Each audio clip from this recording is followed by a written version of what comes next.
Hey, what do you think you're doing on my computer? The voice cracked through the quiet like a whip. Maya Williams froze, her fingers suspended mid-keystroke above the mechanical keyboard. The monitor's glow lit up her face, revealing the fear already blooming behind her eyes. She turned slowly, standing up straight as the tall suited man stepped forward from the shadows of the private dining suite. Nathan Carlisle, founder and CEO of Carlos. The man who didn't tolerate mistakes or intrusions.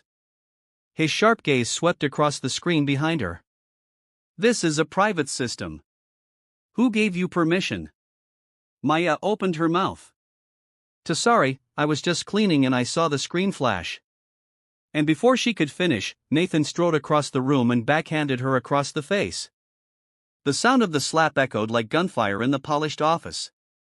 Maya stumbled sideways, one hand clutching her cheek, eyes wide in shock and disbelief. Get out, Nathan snarled. Out now. I don't care what you thought you were doing. Stay the hell away from anything that doesn't have your name on it. Maya's eyes welled with tears as she tried to steady herself. Please just listen for a second. The computer, it was being accessed remotely. I swear I saw the override command come through. I set out. His voice thundered. He didn't want answers, didn't care about context. He saw a waitress at his terminal and reacted with instinct. Protect, punish, purge. Maya clutched her cleaning rag to her chest, hands trembling. I wasn't trying to steal anything. I was trying to stop something. There was a back door. Someone was injecting code, but he wasn't listening. The man had already turned his back on her, pacing toward the console, reaching for the intercom. As she stood there, still catching her breath, still aching from the slap. Maya's heart broken not just from the pain, but from the refusal, the complete erasure of her voice. I'll leave, she whispered. But please look at the code. Just look at it. Nathan said nothing. The only sound was the hum of the system behind him and the uneven rhythm of Mia's breath. She backed toward the door, wiping her tears quickly, pride refusing to let them fall past her chin. Just as she reached for the handle to leave, she heard something, his breath catching. He had turned to glance at the screen. Lines of code scrolled up in clean, tight formation.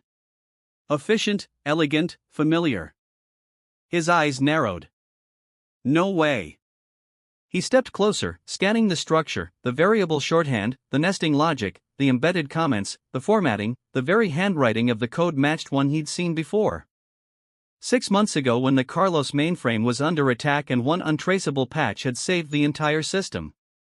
A nameless signature SB. He had spent weeks trying to trace the coder behind that anonymous patch. The style was distinctive, too refined to be random.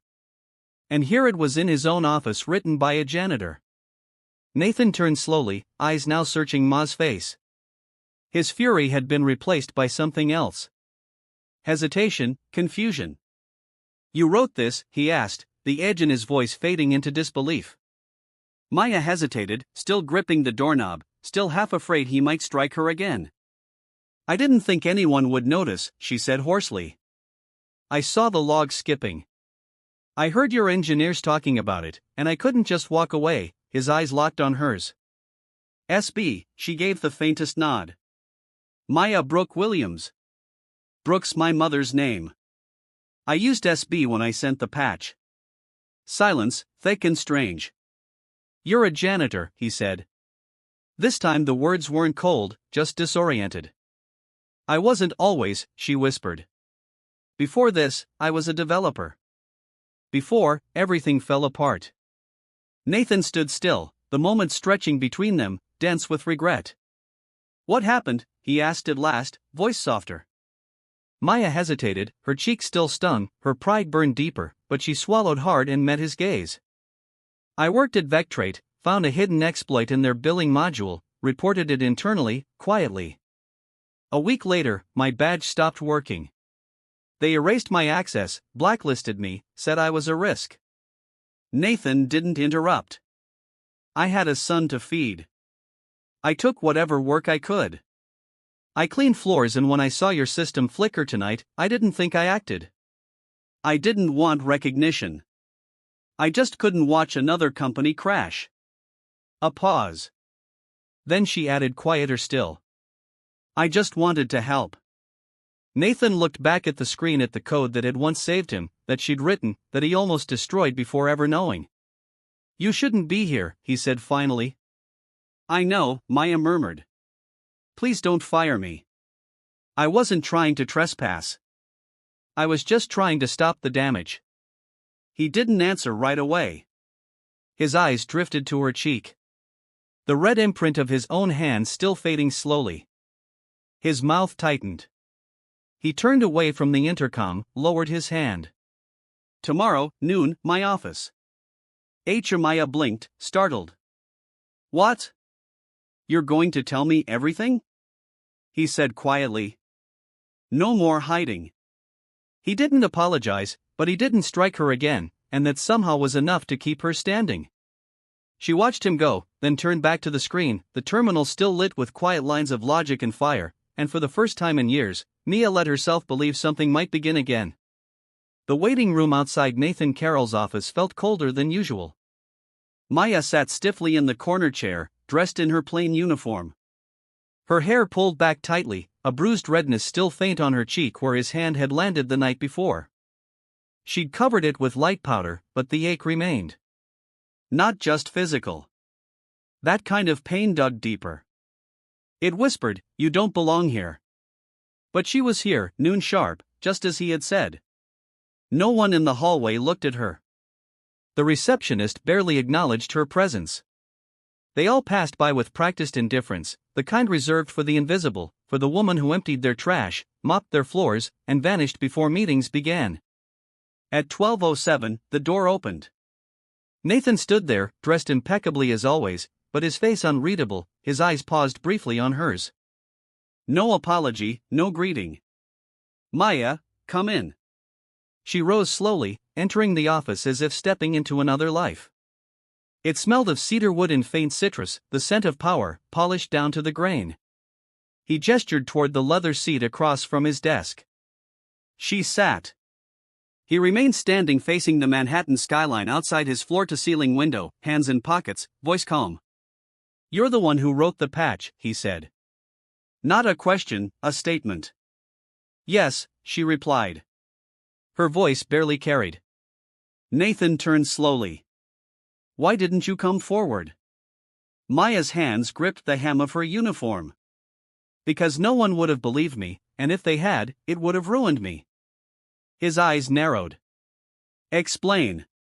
She looked at him for a long second, then spoke slowly, deliberately, her voice trembling, but never breaking.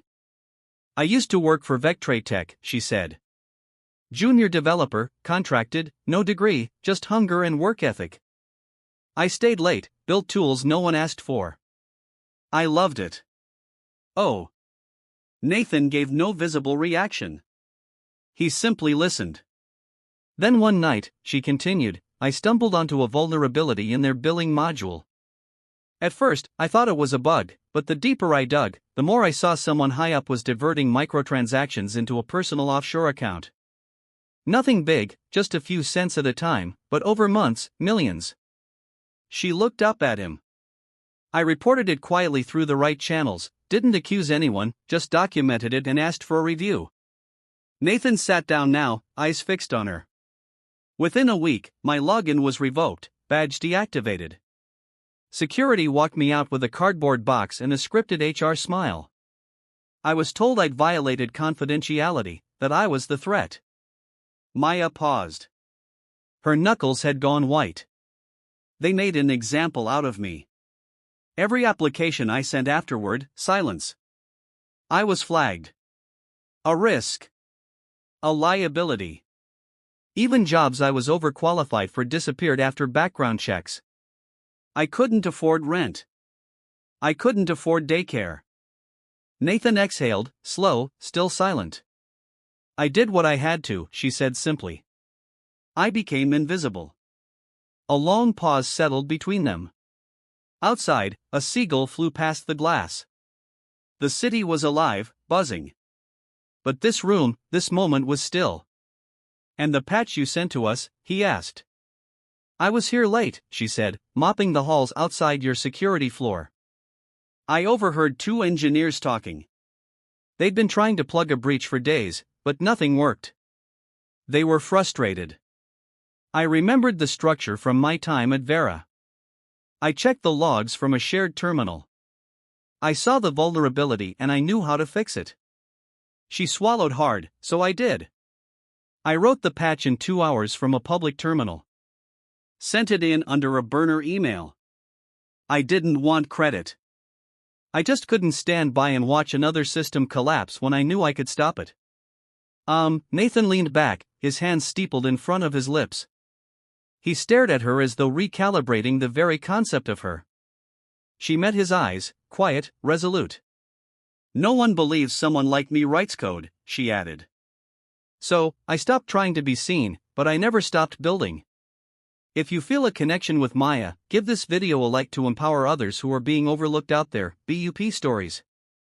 And don't forget to comment where you're watching from. Someone nearby might be watching this story right along with you. He said nothing. Then, finally, softly, do you have any proof? Maya reached into her canvas bag and pulled out a worn flash drive. It was scuffed, edges chipped from years of use.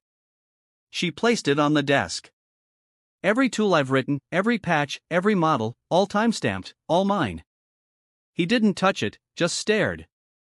And you've been working here how long? 4 months. He stood slowly, walking toward the window again. Silence fell again, but this time it didn't sting. It stretched. Finally, Nathan spoke. You shouldn't be cleaning floors.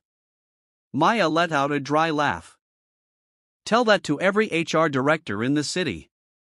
He turned to her again, eyes softening. They were wrong. No, she said. They were powerful.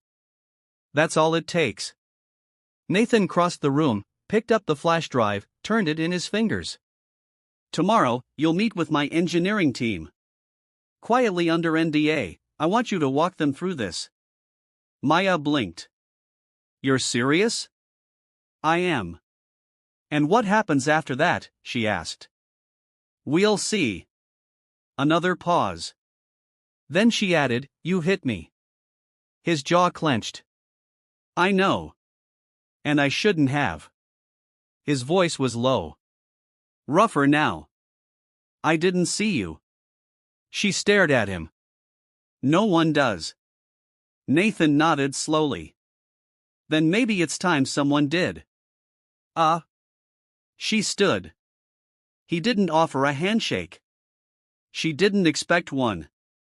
But as Maya walked to the door, something in her spine was straighter, something in her breath, lighter. Outside, as the door closed behind her, Nathan looked at the flash drive in his palm and whispered almost to himself, SB. He looked up at the skyline, a sliver of uncertainty crossing his face for the first time in years. He had built an empire from code, but he had no idea that the best line ever written had come from a mop bucket. The server room on the 24th floor was little more than a repurposed supply closet, bare walls, humming towers of blinking lights, a folding table, and 2 metal chairs. It had no windows, no view, and definitely no nameplate. But for Maya Williams, it was more space than she'd been given in years. When she arrived that morning, the first thing she noticed was the laptop. It was sleek, matte black, military-grade specs. By the look of it, sitting neatly on the table, the screen already lit. Just one line of text glowed against a dark background. This belongs to someone extraordinary. Build without fear. Maya froze. Her hand hovered just above the keyboard. No one was around. No security escort. No Nathan Carroll. Just the laptop and that single line like a whisper straight into her chest. She sat slowly. Her fingers trembled as they made contact. The touchpad was warm. Responsive. She took a breath and began to type. For the next hour, Maya was silent, lost in motion, lost in the rhythm of keystrokes and logic gates. She rebuilt the vacuum peeler from scratch, designed a diagnostic tool to detect backdoor injection attempts, and rewrote the entire user permission hierarchy into a modular sequence. The code came like breath, like memory, like a song she'd never forgotten. Her world had never felt quieter or more alive. At exactly 10 a.m., the door creaked open. Nathan stepped in, trailed by two engineers, one a thin man in his 30s with wireframe glasses, the other, a silver-haired woman who walked with the poise of someone who'd seen 1,000 systems collapse and kept them standing. "Anyway, this is Maya Williams," Nathan said plainly. Neither engineer looked surprised. That unnerved her more than anything. "SB," said the woman, offering a hand. "We've heard the stories." Ma stood startled and shook it. "This is Elise Cho," Nathan said, head of internal systems, and Kevin Linz with AI infrastructure. Kevin nodded. "Your patch 6 months ago saved our third quarter launch. We still haven't managed to replicate the structure." "I wasn't expecting a welcome," Mia said cautiously. "You're not getting one," Elise said bluntly. "You're getting a chance." And that was enough. Over the next 3 hours, Mia walked them through her logic line by line. They asked questions, tough ones. Elise grilled her on buffer sizes and recursion calls. Kevin dissected her threat modeling. At first, Maya answered hesitantly, watching for traps. But as the minutes passed, her voice grew firmer. She knew this language. It was the world that had turned its back, not the code. By the end of the session, Elise sat back and crossed her arms. "Where the hell did they bury you?" she muttered. "In plain sight," Maya said. Later that afternoon, Nathan found her alone in the break room, rinsing out a coffee mug with trembling hands. "They didn't hate me," she said, not turning around. "No," he said, leaning on the counter beside her. "They didn't," Maya exhaled. "I don't know what to do with that." "Try accepting it." She turned to face him. "It won't last." "Maybe not," he admitted. "But for now, it's yours." He handed her a small white envelope. Inside was a new access badge. Her name no longer printed on a temporary sticker, but engraved beneath the Carlos logo. Department, Cybersecurity Ops Contract Consultant. She stared at it. "I can't afford daycare," she blurted. "I still work the late shift at Starlight Diner 3 nights a week." "We'll cover it," he said. "You don't owe me anything." "I know," he said. "That's why it's real." She blinked back, the sudden sting in her eyes. "Why are you doing this?" "Because I was wrong," Nathan said simply. "And because your son deserves to see his mother doing what she was meant to do." She didn't speak again, just nodded once, tight and small. That night, she walked home with Zion's hand in hers. The fall air was cool, rustling the trees that lined their block. Zion skipped beside her, one of his sneakers untied, chattering about school and robots and whether or not pizza could be programmed. At the apartment, she cooked grilled cheese and apple slices. Zion begged her to build a Lego fort while the sandwiches grilled, and she gave in, laughing as he turned the couch cushions into walls. When the door buzzed, she almost didn't answer. But when she opened it, Nathan stood there. In his arms was a bright red box of STEM-themed Lego, and in his other hand a small brown bag. "I brought dinner," he said. "And peace offerings." Zion appeared behind her, eyes going wide. "That's the one with the rocket launcher." Nathan crouched. "I was told it's a critical feature." They spent the evening on the floor piecing together a wildly inaccurate spaceship covered in rainbow bricks and paper wings. Maya sat back watching them, her son and the man who'd once slapped her without hesitation now patiently attaching boosters to a yellow cockpit. Zion laughed, leaning into Nathan's side. "You're not bad for an old guy." Nathan grinned. "Don't let the board hear that." Later, when Zion fell asleep on the couch, Maya handed Nathan a cup of tea in the kitchen. He accepted it, wrapping both hands around the warmth. "I never imagined this," she said quietly. "I didn't either," he admitted. Silence hung between them, heavy and full. "You still have a long way to go," she said. "I know," she looked down. "And you still haven't apologized." Nathan nodded slowly. "I'm not ready to say it until I understand what it means." Maya didn't smile, but she didn't walk away either. She simply poured him more tea, then leaned against the counter beside him. I'll take real over perfect, she said, and for the first time in a long time. Neither of them felt alone in the room. A week passed. Maya arrived at the office each day before sunrise, long before most of the engineers even unlocked their laptops. She didn't ask for breaks, didn't chat around the espresso machine. She wore her navy cardigan like armor and worked in silence, her badge, now granting her access not to mop closets, but to secured terminals deep within Carlos' infrastructure division. By Thursday, even Elise had stopped looking over her shoulder, but outside her code, Maya still felt like a trespasser. She walked the halls of glass and chrome like someone on borrowed time, quietly waiting for a door to slam, for the favor to expire, for someone to whisper. "She's just the janitor." That moment came just not how she expected. It was just after 6 p.m. when she stepped into the data vault on sublevel 2 carrying a diagnostic drive. The lights flickered. A chill hung in the air from the precision cooling system. As she began her scan, a door behind her opened. Footsteps, confident, crisp. She didn't look up until the voice spoke. Well, the prodigal hacker. Maya turned. Marcus Fell, Chief Operating Officer, second in command to Nathan Carroll, and the man who now eyed her as if she were a smudge on his tailored suit. "I wasn't aware the janitorial department had gained clearance," he said, voice smooth as ice. Maya straightened. "I'm a contract consultant. Temporary clearance reviewed by legal." "Yes." Marcus nodded.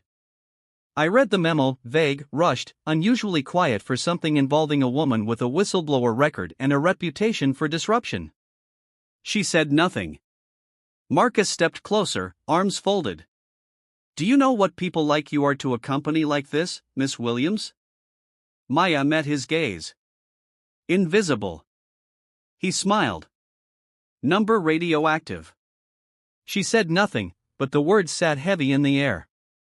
"I don't care how brilliant your code is," Marcus continued.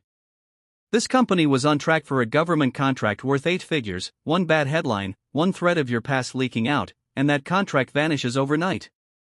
"I didn't ask to be here," she said, her voice calm. "Then maybe you should leave before you're escorted out again," he snapped. Maya flinched. The echo of her last walk of shame, cardboard box, silent stairs. The long elevator ride down flashed through her. Marcus leaned in close enough for her to smell the sharp cologne beneath his words. "You think Carroll will protect you? He doesn't protect anyone but his name. You're a phase, a temporary fix. You'll be gone by Q4. He left without another word. Maya stood still, her hands trembling. She didn't cry. She didn't scream. She stayed. Later that night, she found herself in the empty cafeteria, sitting across from Nathan with 2 steaming mugs of black coffee between them. He noticed the quiet in her shoulders before he heard her speak. "Why'd you bring me in, Nathan?" He looked up. "Because you're good. Good doesn't matter if someone upstairs decides I'm a liability." He was silent. "Marcus came by today." Nathan's brow tensed. "He thinks you'll drop me the moment it gets messy." Nathan leaned back. "Do you believe that? I've been dropped for less?"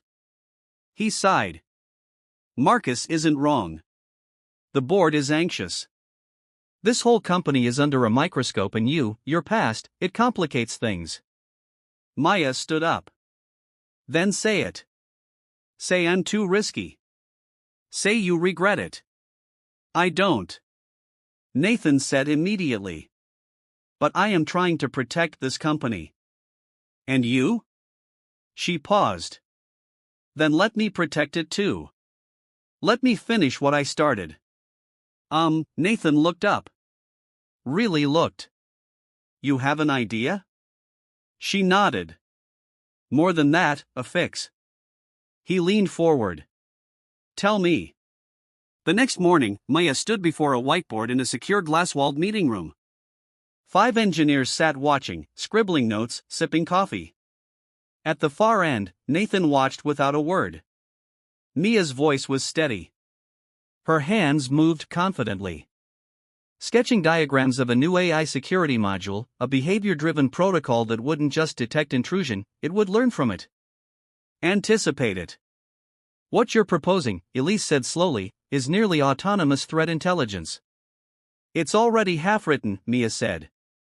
The rest just needs time and processing power. Nathan looked around the room. What's the timeline? 3 weeks, Maya said. Less if you back off the red tape.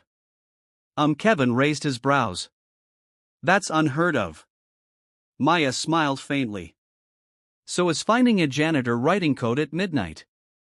When the room emptied, Nathan pulled her aside. That presentation? I wasn't asking permission, she said. He grinned just slightly. Good, because I already sent your designs to the AI task force. They want you to lead the pilot. Her expression didn't change right away. It took a second to sink in. Lead it, she repeated. You earned that room today, he said. I just made sure the door stayed open. Maya stepped back into the hallway, heart pounding. She stared down at her own hands, the calluses from years of labor still visible beneath her nails. She wasn't supposed to be here. And yet, there she was. That evening, back at the apartment, Zion ran up to her with a crayon drawing in hand. Mama, look. It's you. She crouched to see. He'd drawn her standing in front of a giant glowing screen wearing a superhero cape surrounded by green code. She laughed through a tight throat. Is that what I look like now? You fix stuff, he said proudly. Like Iron Man, but smarter. She pulled him into a hug. And for the first time in years, she didn't feel like she was pretending. As he ran off, Maya pinned the drawing to the fridge, right beside the faded eviction notice from last winter. One was the past, the other finally was the future. The article dropped at 8:03 a.m. Maya had just stepped into the glass elevator when her phone buzzed. She glanced at the screen and saw the subject line from an anonymous news site. Carlos hires ex-hacker with a shady past, internal chaos brewing. Her blood went cold. By the time she reached the 38th floor, her inbox was flooded. 3 voicemails, a dozen alerts, and her heart thudded in her chest like it might escape her entirely. She tried to calm herself, but the moment she stepped out of the elevator, she saw it. The looks, engineers paused in their conversations as she passed. One of the interns, someone she had helped just the day before, pretended not to see her. Elise didn't even nod when their eyes met in the hallway. It wasn't anger. It was fear. Nathan wasn't in his office. His assistant only shook her head when Maya asked. He's with the board. Emergency session. That told her everything. She turned and walked straight to the server room. She needed to do something with her hands, with her mind, anything to stop the sense that the walls were quietly folding in. The laptop was already open, but her fingers hovered above the keyboard, unmoving. They know. Her breathing grew shallow. They know what I used to be. And they're going to decide I still am. A sharp knock shattered the silence. She turned. Marcus Fell stood in the doorway, arms folded. That same icy smirk playing at his lips. Well, he said, I see you've made the morning headlines. Ma stood. I didn't leak anything. He raised an eyebrow. Doesn't matter. It's out. And now we get to clean up after your little legacy. She swallowed the tightness in her throat. You think this discredits me? It discredits the company, he said flatly. You're not the story, Miss Williams. We are. And Nathan's playing with fire, betting everything on a woman who spent the last 4 years mopping floors. She tried to speak, but he stepped forward, cutting her off. You think you've earned your place here, but this isn't about code. It's about trust, optics, money. I've done nothing but fix what others missed, she said, trying to keep her voice steady. And yet Marcus sneered. Your past is the headline, not your work. She didn't reply. Couldn't. Because in that moment, everything she had feared was manifesting. You should step back, he said quietly, before you become a liability we can't erase. He turned and left. And for the first time since she stepped into this building, Maya felt herself cracking. She left early. At home, Zion was building a Lego tank on the living room rug when she walked in. He looked up, beamed. "Mom, you're back early." She knelt beside him, trying to smile. "Yeah, buddy. Just needed some air." He showed her the rotating cannon he'd designed. "It's for defense," he said, completely serious. "In case the bad guys try to break the robot base." She ruffled his hair. "Good thinking." Later, after he was asleep, Maya sat on the couch in the dark, laptop open, the article still glowing on the screen. They had pulled her photo from a years-old ID badge. They had labeled her a hacker, a threat. They had written her story without asking her a single question, and Nathan still hadn't called. She closed the laptop slowly and pressed her palms together hard, like trying to contain something that wanted to burst. The silence in her apartment pressed in until a knock broke it. She opened the door. Nathan stood there, tie loose, face drawn. He held up a small white takeout bag. "There's grilled cheese and tomato soup inside." She stared at him.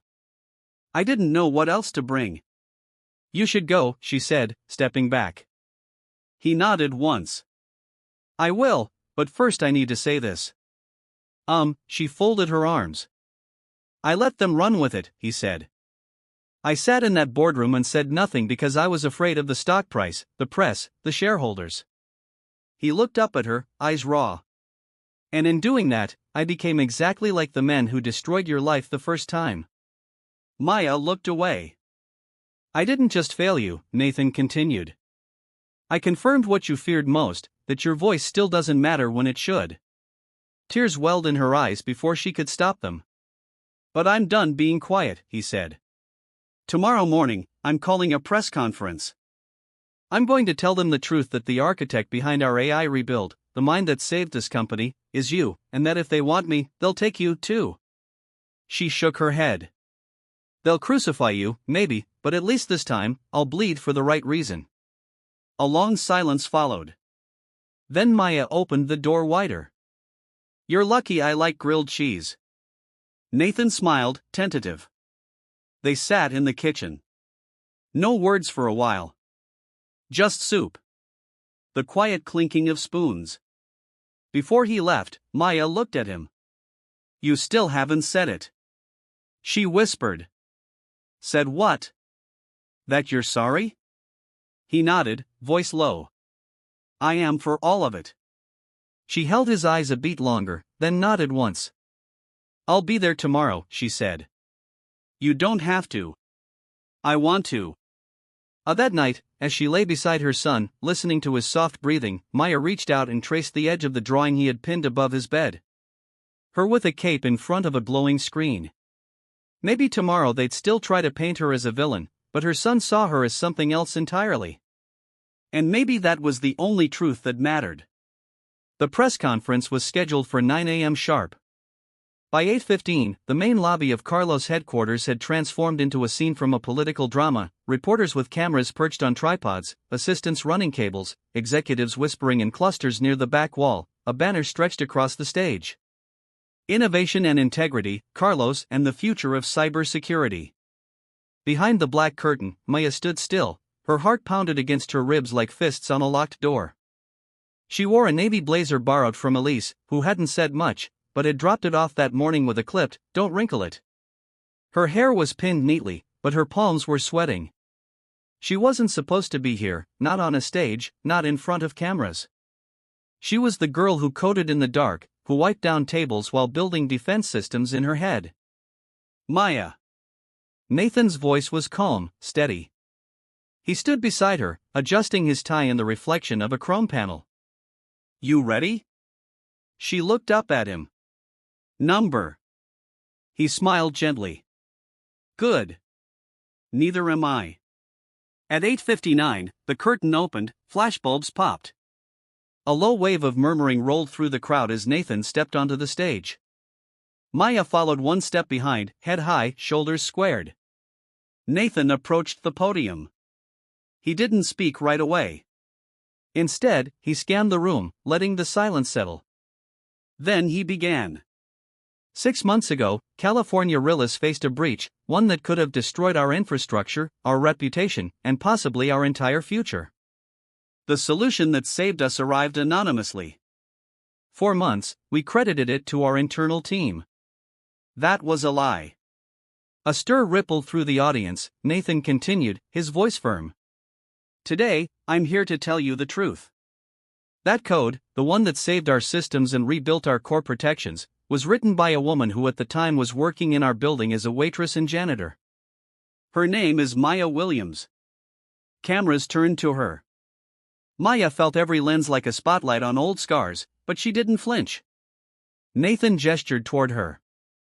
Maya is not a security risk. She is a security architect. She is not a hacker. She is a protector. And she is not a liability. She is the future of this company. Aza.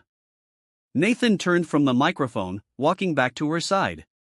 He extended his hand. She hesitated.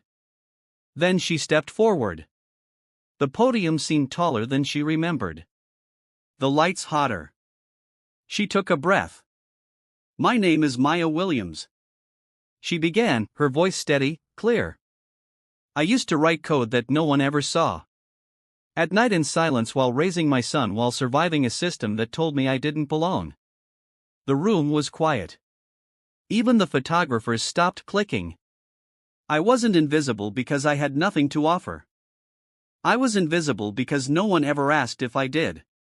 Her fingers gripped the edge of the podium, but her voice grew stronger. I found a vulnerability. I fixed it. I didn't ask for credit. I didn't ask for trust. But I'm standing here because for the first time, someone chose to see past my job title, my resume gaps, and my past.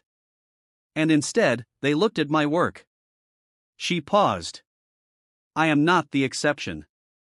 I am the proof. The room erupted. Some stood, others didn't. But the energy had shifted. Her voice had cut through the wall of assumptions. Backstage, Elise stood with her arms crossed, a smirk tugging at the edge of her mouth. She did it, she muttered to no one in particular. After the conference, Ma stepped into the hall behind the stage, head buzzing, hands trembling. Nathan caught up to her, a rare softness in his face. You did more than I ever could. I didn't do it for you, she said breathless. I did it because I was tired of hiding. And now they know, he said. Now I know, she corrected. That night, she walked Zion home from school through Central Park. The autumn leaves were golden red, crunching under their feet. He clutched her hand, swinging it as they passed beneath the trees. Mom, you were on television, he said proudly. Miss Jenkins said I should be proud of you. Maya smiled. You are? I always was, but now everyone else is catching up. He paused. Does this mean we're not poor anymore? Her breath caught. Maybe not poor in the same way, she said gently. But you'll still make grilled cheese always. They stopped by the playground. Zion darted off to climb the jungle gym.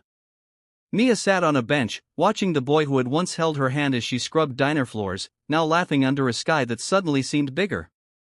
Her phone buzzed. A message from Elise. Prototype past phase 2. You want to lead the next integration cycle? A second later, another ping. Nathan says you get final say on design direction. Maya smiled, then put the phone away. She looked up at the sky, the last streaks of orange fading behind the skyline, and for the first time in a long, long while, she didn't feel like a ghost in her own life. She felt real, zen, and ready. 3 weeks after the press conference, Maya Williams stood in front of a glass wall covered in diagrams, data trees, and fragments of code scribbled in green marker. The newly assembled AI Defense Task Force had gathered in the strategy war room, engineers from across the company. Each handpicked, each now looking at her not with suspicion, but expectation. Maya tapped the board. Version 3 learns not just from attack patterns, but from internal behavioral shifts. Think of it like the immune system. If someone inside starts acting like a virus, the system will flag its subtle anomalies, file behavior, command sequences. Kevin Lin, sitting in the corner, scratched his chin. So, it treats intent like infection. Exactly. Maya replied.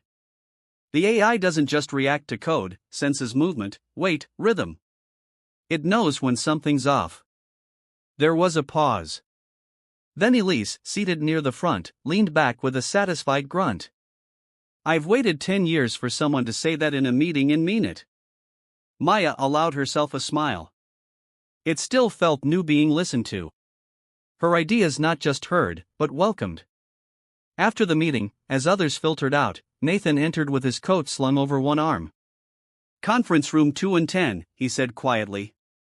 Board wants a progress update. Maya blinked. They asked for me. They didn't. I told them you were coming. She hesitated. They're going to bring up your past again, aren't they? She asked. Nathan's expression was unreadable. They might, but if they do, they'll be looking at a woman standing beside the system that's already doubled our firewall efficiency and tripled our internal response rate.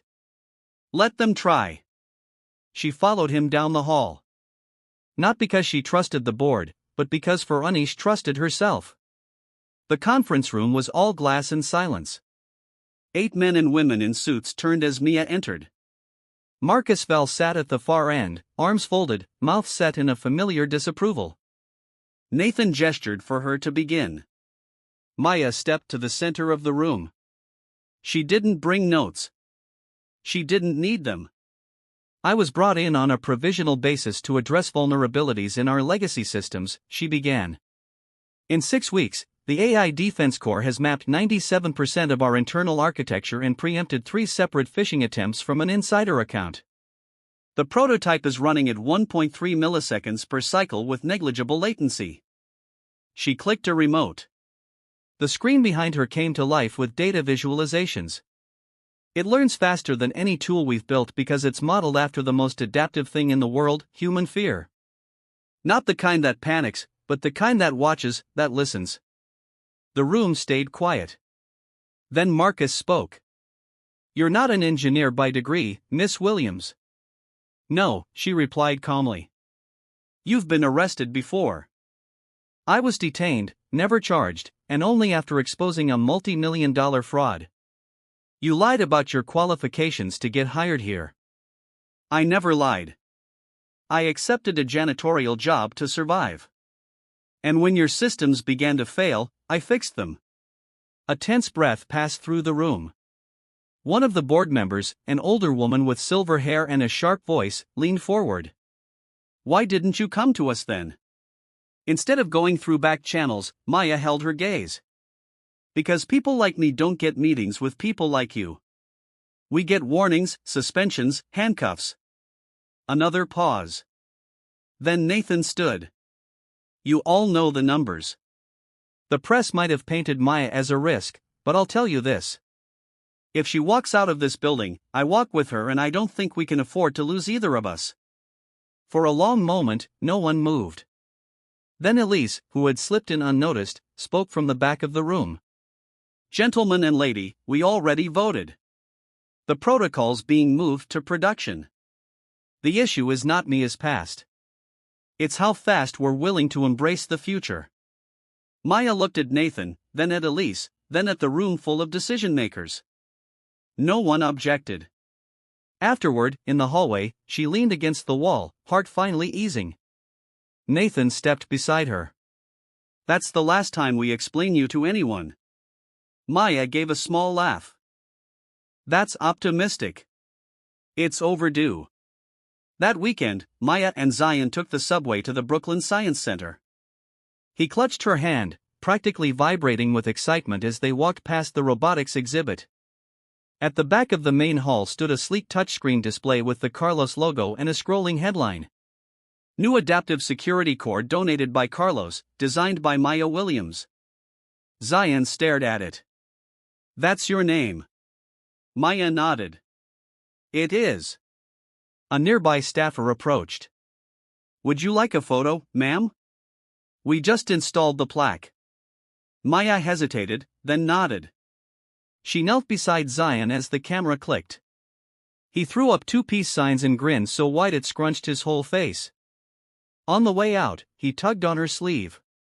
Does this mean we're superheroes now? She thought for a second, then smiled. Nobody? It means we never needed to be. That night, she tucked him into bed and stood at the door, watching him sleep. On his nightstand sat the photo in a small frame. On the fridge was the same old drawing her in a cape. Except now it wasn't a fantasy. It was just the truth. The following Monday began quietly, too quietly for a company that had just been thrust into national headlines. Maya Williams entered the main lobby of Carlos, her ID badge freshly reissued with a new title, Lead Systems Integration Architect. The gold lettering still felt surreal. She passed by familiar janitorial closets she used to mop around, and the scent of citrus cleaner from her early shifts still lingered in her memory. Now, every greeting from a colleague carried a new tone, respect, not pity, curiosity, not dismissal. In the elevator, a young programmer named Jesse turned to her nervously. Hey, Miss Williams, I just wanted to say my dad saw your interview on Channel 6. He cried. He said, that woman reminds me of your mom when she fought for her teaching license back in '84. Maya smiled, humbled. Tell him thank you and tell your mom. I said, respect.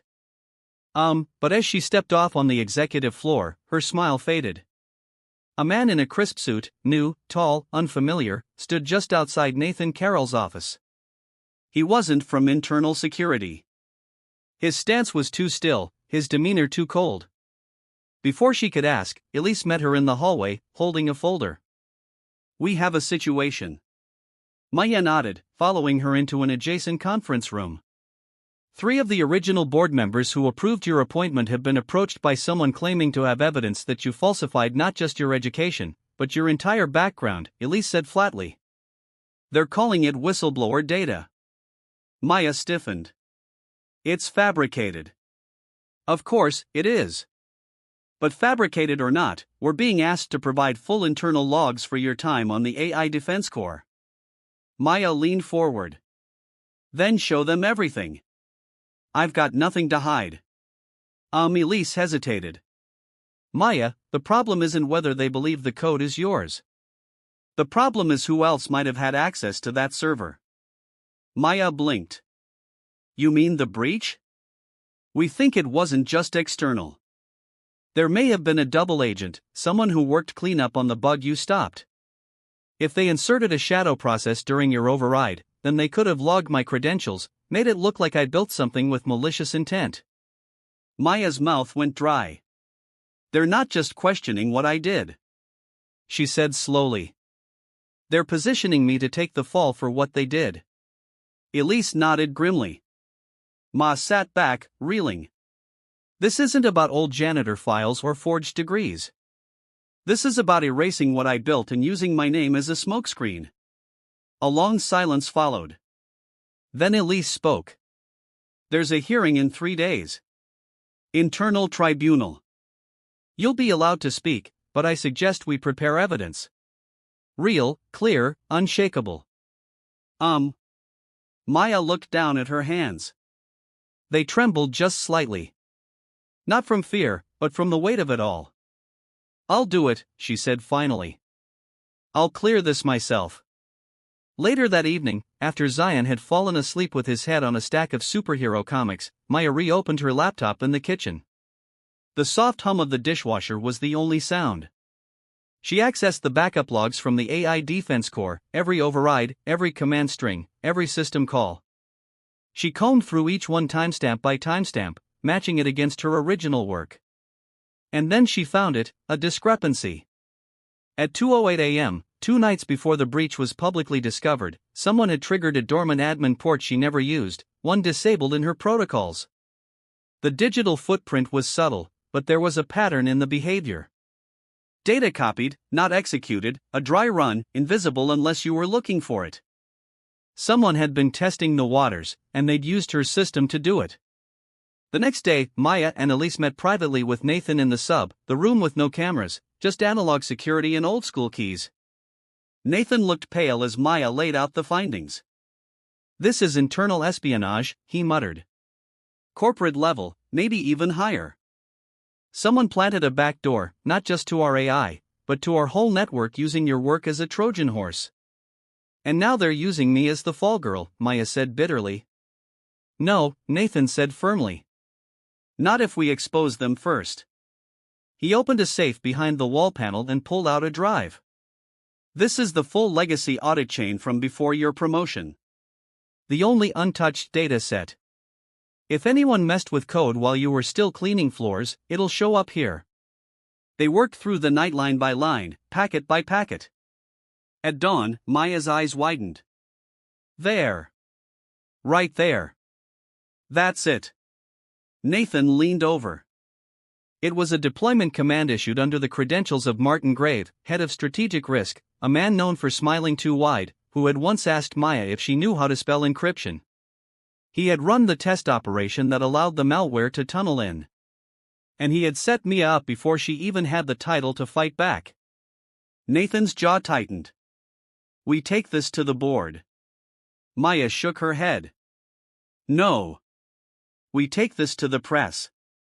Let the truth breathe where they can't contain it. Nathan paused. That will end him. Maya looked out the tiny window where morning broke across the skyline. No, she whispered. It'll free me, she turned back. Fire in her eyes, and I won't let my son grow up thinking silence is safety.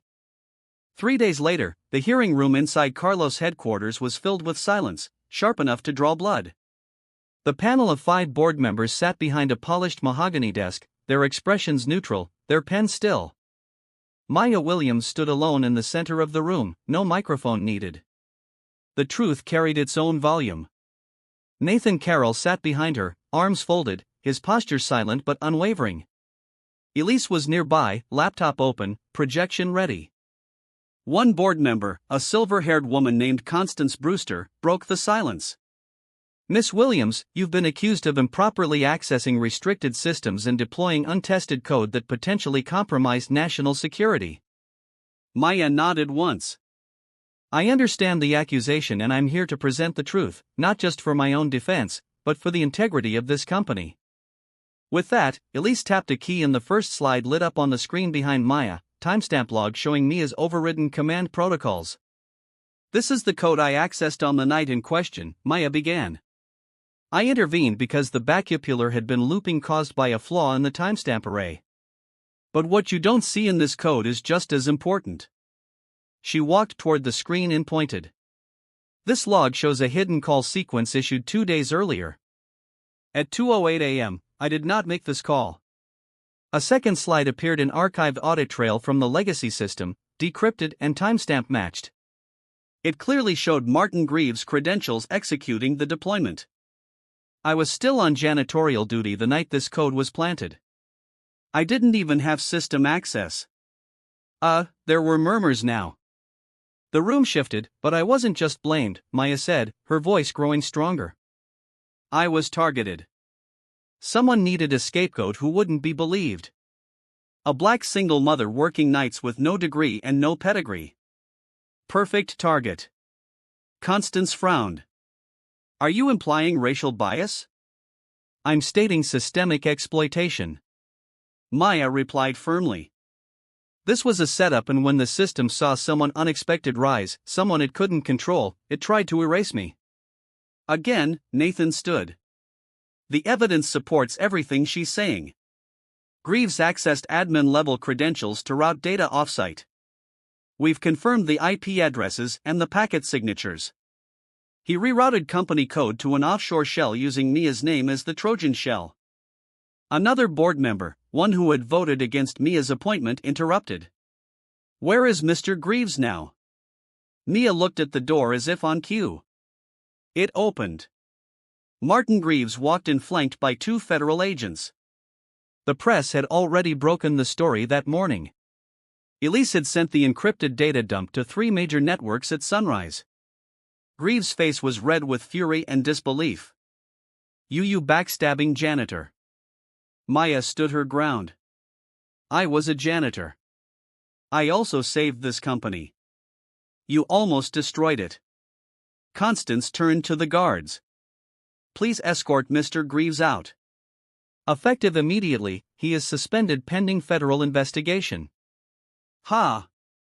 As the doors closed behind him, a quiet sigh rippled through the room. Then, unexpectedly, Constance stood. Miss Williams, you once told me during an elevator ride that you believe justice should be quiet and thorough, that the loudest voices don't always tell the truth. But today, your voice was exactly the one we needed. She extended a hand. The panel stood one by one. A unanimous vote was announced. Maya would retain her position, and a formal apology would be issued to the staff and the public. Hours later, in the company's main atrium, Nathan called an emergency press conference. Standing beneath the vast skylight, Maya faced a wall of cameras and microphones. I didn't come here to be the hero of someone else's redemption arc, she began. I came here to do my job to protect this system from failure, even if it didn't protect me. She paused, scanning the room. But if my journey means something to anyone listening today, let it be this. What you look like, where you come from, or what uniform you wear doesn't determine your worth. What matters is what you do when no one is watching. Behind her, a giant screen displayed the new initiative name, Project Williams Protocol. The very code she'd written was now being implemented across all Carlos systems to detect and prevent internal breaches. Zion stood in the front row holding Elisa's hand. When he saw his mom finish speaking, he clapped first hard, then everyone else followed. Afterward, as the atrium began to clear, Maya walked slowly past the places she used to clean, the mop closet, the maintenance elevator, the break room with burned coffee and flickering lights. She paused at a wall plaque recently installed. It read, "Integrity is what you do when no one is watching," in honor of Maya Williams. Nathan joined her there, silent for a moment. Then, finally, he said, I can never undo what I did that night, Maya, the slap.